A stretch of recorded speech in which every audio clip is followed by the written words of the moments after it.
قال اللہ تبارک و تعالی والذین آمنوا اشد حبا للہ۔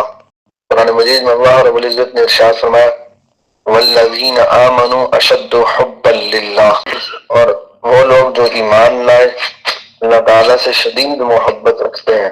حدیث قدسی میں ہے اللہ رب العزت نے ارشاد فرمایا کنت کنزا مخفیا، میں ایک چھپا ہوا خزانہ تھا، فاحببت ان اعرف، میں نے چاہا کہ میں پہچانا جاؤں، فخلقت الخلق، بس میں نے مخلوق کو پیدا فرما دیا، یعنی مخلوق کو پیدا کرنے کا جو ذریعہ بنی، جو بھی چیز ذریعہ بنی وہ محبت تھی۔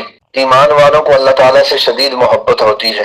فرمایا یہ ایسے میرے بندے بن کر رہیں کہ ان کے دلوں میں میری محبت ہو اور ان کے دل میری محبت سے لبریز ہوں، ان کے دلوں پر میری محبت چھائی ہوئی ہو، یعنی ان کے دلوں میں اللہ آیا ہوا ہو، اللہ بسے ہوئے ہوں، ان کے دلوں میں اللہ سمائے ہوئے ہوں، بلکہ ان کے دلوں میں اللہ چھائے ہوئے ہوں۔ کامل مومن کی نشانی انسان کے جسم کے ہر عضو کا کوئی نہ کوئی کام ہے۔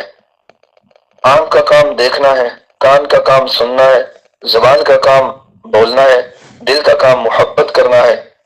دل یا تو اللہ تعالیٰ سے محبت کرے گا یا پھر مخلوق سے محبت کرے گا۔ اس کے دل میں یا تو آخرت کی محبت ہوگی یا پھر دنیا کی محبت ہوگی۔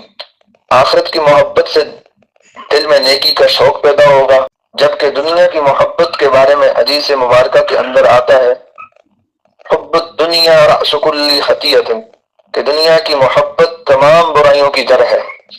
مشائخ کرام نے فرمایا کہ وَتَرْكُهَا مِفْتَاحٌ كُلِّ فَضِيلَةٍ، اس کا ترک کر دینا ہر ایک فضیلت کی کنجی ہے۔ دنیا کی محبت کا دل سے نکل جانا اور پروردگار عالم کی محبت دل میں سما جانا، یہ کامل مومن ہونے کی نشانی ہے۔ کامل مومن وہی ہوگا جس کے دل میں اللہ کی محبت ہوگی۔